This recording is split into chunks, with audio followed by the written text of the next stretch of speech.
So our goal is to see that big bright moon fall a little bit and be right behind the Manhattan Beach Pier, which is south of where we're standing now. So we're going to move the cameras down to the other side and try to get it just right. Let's get going.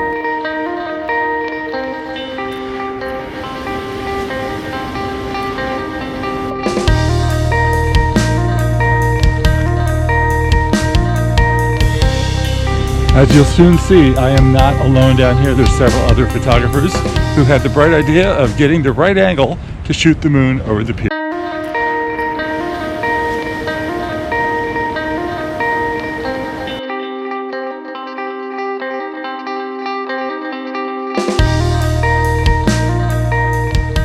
I didn't get the shot. I blew it. It's 6:45 a.m. It's early, but I wasn't early enough. I got here around 5:45.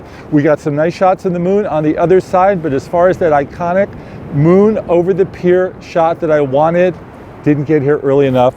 It's gone. And it was gone by the time I got right here. So the moral of the story is, even when you think you're too early, you're probably not. You're never early enough. But the good news is there's always tomorrow. I'm Jefferson Graham. Thanks for watching Photowalks. Stay tuned for more Photowalk videos.